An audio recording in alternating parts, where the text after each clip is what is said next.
Hello everybody, MeNoHaxor here, bringing you guys a full game Braum commentary. Well, not really full game, but kind of just sped up. And I have really haven't been uploading a Braum commentary in a while, mostly because Braum was just banned every single game. He's really, really strong right now, and definitely now like one of the best top tier supports. So like no one wants to play against him, so he's banned every single game pretty much, except for very few instances where I actually get to pick him.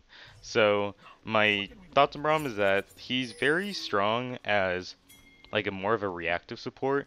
It's really hard for him to make plays, but he's really, really good at countering another person's plays, like kind of like a Janna, I guess, but he's a little bit more offensive than that. So I think he's pretty situational at times, I feel like also because there's a lot of very strong counter picks you can do against him. Like you can pick Morgana, you can pick Zyra, you can just poke him to death, and you can't really do anything about it. So there's a lot of really bad matchups for him. But Thresh is a pretty okay matchup.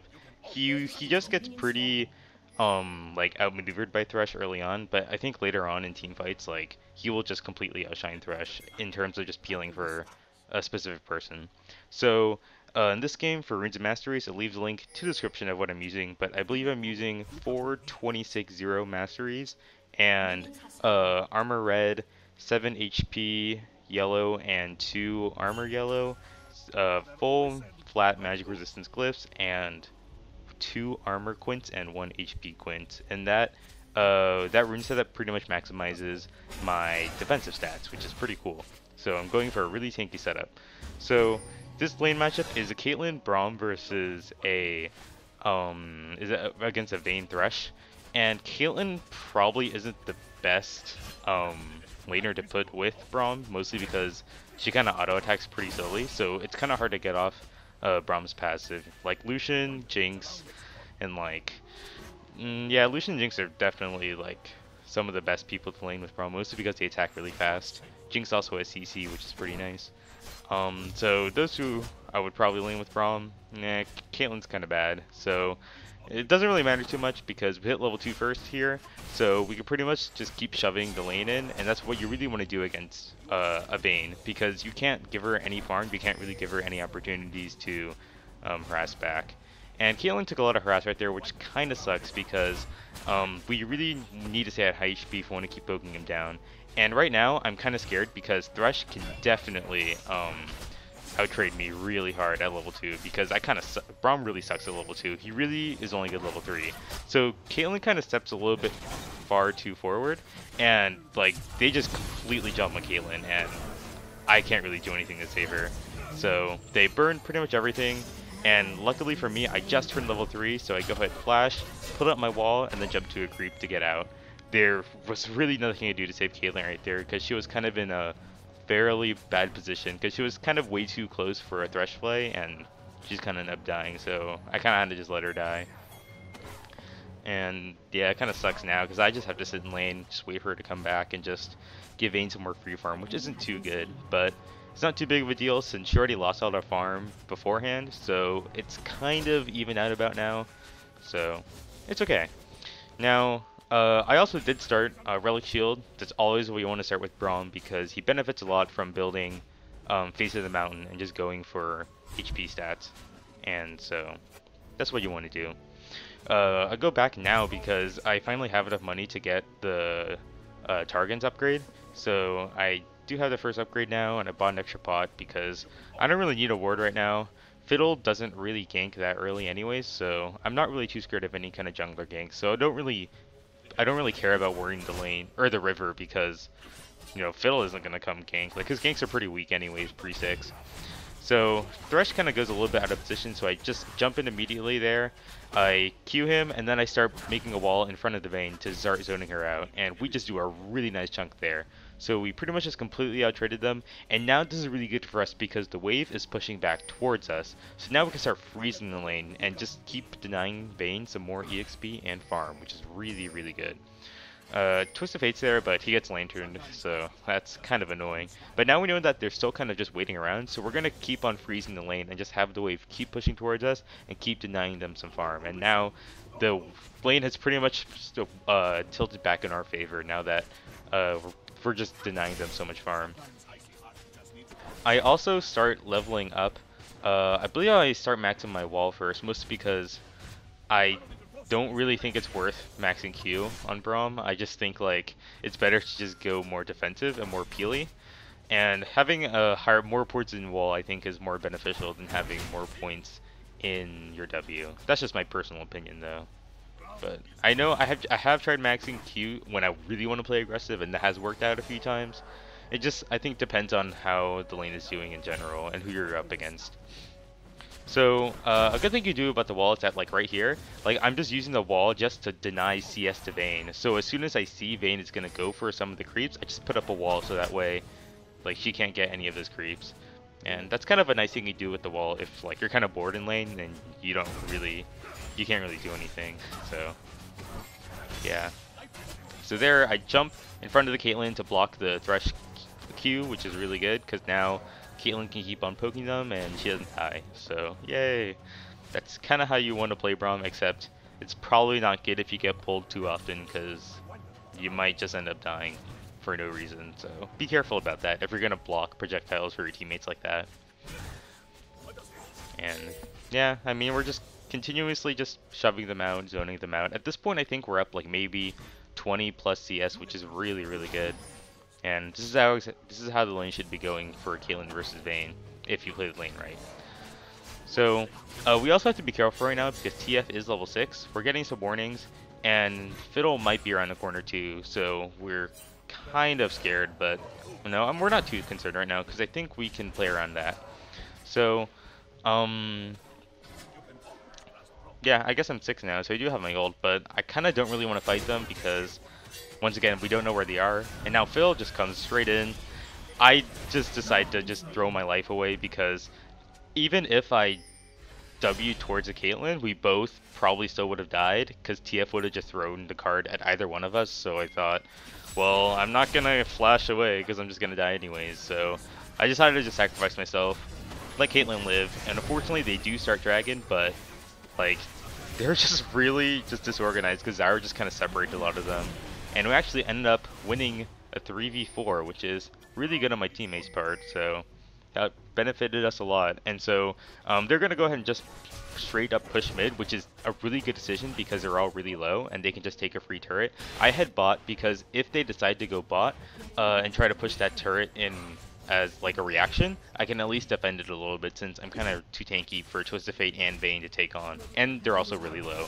So we ended up saving bot turret and getting mid turret, but unfortunately we did lose top. But I think that's a pretty big one on our part because taking mid turret's a lot more important than taking top turret, since taking mid turret takes applies a lot more pressure on the map since we can start going into their jungle and stuff like that.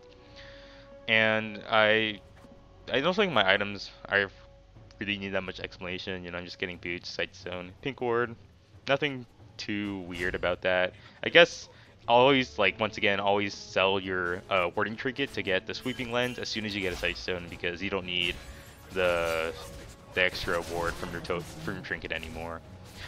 And yeah, that's pretty much it. Yeah, just I don't really think there's anything else for me to say that's interesting. I mean, I just really don't want to play that offensively because I don't think we'll win an all-in. Like, I'm pretty sure Vayne and Thresh can beat us in an all-in, especially if they play the... It really depends on how Vayne plays the all-in, but I'm pretty sure we'll lose. So I don't really want to use my ult. I'll just save it and just maybe wait if TF, just in case TF comes to gank, or maybe if Fiddle comes to gank, I can at least ult and we can just run away. So Zyra is here, so when Zyra's here, I'm not trying to go into the brush because I want them to think that, you know, I'm just playing the lane normally. But here they decide to play really aggressively because Caitlyn just kind of baits them in, I guess. And we just obliterate them. Like, I just ult both of them up and start applying my passive to both of them so that way they can get stunned immediately.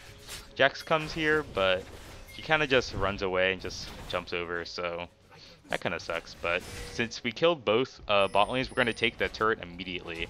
And I ward that Tribush immediately because Fiddlesticks could be there and just could have jumped towards the three of us and potentially killed quite a few of us because Fiddle is like really good. But he wasn't there, which is pretty nice. And just the fact that a pink ward is there shows that like how often most Fiddle jungles like tend to ult from there, so you should always keep that warded as often as you can if you're on blue side.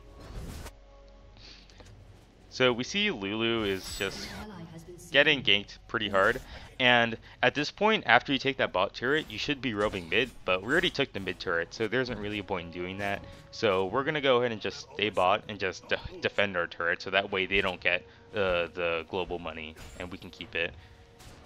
So that's how you really want to play the bot lane. As soon as you take the turret, you should start roaming, but if the other bot lane is trying to take your turret, and you already took the mid turret, you might as well just defend your turret and just not, because there isn't really anywhere else you can go as a group since you're not that strong yet.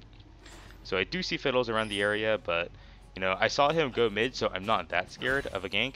And at this point, Caitlyn has definitely caught up a lot more, so I feel a lot more confident in playing a little more aggressively. But I did see Fiddle run around the corner from that ward I placed, and I just saw him there again, so I know he's somewhere around here, and I don't really want to fight them, so I'm pretty much just going to try to hunt down the Fiddle, because I don't really know where he is. And we do see Fiddle here, but he ults over there. I don't know what he was doing, but I do snag him with the Q. Caitlyn, I felt like could have autoed right there and gotten the kill. I tried to flash ult, but Fiddle dies to like a range minion, which is kind of funny. And my passive on Thresh stuns him, and that gives Caitlyn another kill. And we're gonna try to hunt down Vayne, but the movement speed from the heal kind of just makes her get away, so we can't really do anything about that. So, oh well. Now, overall though, that was just, I guess, just a really kind of odd play on their part. I mean, I don't really know what Fiddle was doing at all. But Kha'Zix is starting the dragon again, so I'm going to help him out. Apply some passive, tank the dragon a little bit, and just start kind of following my team around. Because now we really have to start grouping up since we took all the turrets. And we're definitely a lot stronger than them since we have a lot more global money, because we have both dragons and we have more turrets than them. So I'm going to try to finish my Face of the Mountain, so now I have even more peel. I'm also going to go for cooldown reduction boots because I do have 5% from the mastery setup I have since I'm running 426. So getting CDR boots and the 5% gives me 20%, and then I can get like another 10% from Face of the Mountain, and then another 10% from something like Locket. So that's the reason why I went for cooldown reduction boots. If I didn't have four cooldown points in masteries, I would have just gone for mobility, because mobility is also really good on Braum, but I think CDR is also pretty strong. So they're all mid right now, so I'm just running mid as fast as I can with Caitlyn. And yeah, Kha'Zix is just going to be really brave and just go in 4v1. He's going to stall them a little bit, but they're all kind of just grouped up, and I'm just going to ult every single one of them, and they're just going to get obliterated just because like they just got CC'd for too long, because Lulu was able to follow up with her own CC. And this is where, okay, this call right here to Baron is like what separates really good people from really bad people, because a lot of people in this situation would not go for Baron. They would be like, they would just push mid instead when 4 of us are alive. But we go in for Baron because we know they're all dead. We have Kha'Zix, who has really good isolation damage. We have like Zyra, who has really good plant damage. Like, we know we can do Baron if like we have like maybe 20 or 30 seconds. So we made the call to go do Baron, and it was so simple. We killed Baron really fast. And like, if I guarantee you that if like this situation happened in like lower elo, people would not do Baron. I guarantee you. And those are the kind of decisions you have to know how to make when you're like as you're starting to climb the ladder. Like, making that call to do it is like really, really important. You should always recognize when you can do Baron, when you do Dragon, when you do turrets, when people are dead, because that's how you become really good at the game, I guess. So just wanted to emphasize that right there.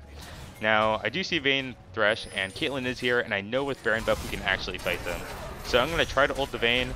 I barely missed, but I'm going to throw all my shields on the Caitlyn as soon as I can, and pretty much just zone the Vayne out and just completely destroy her.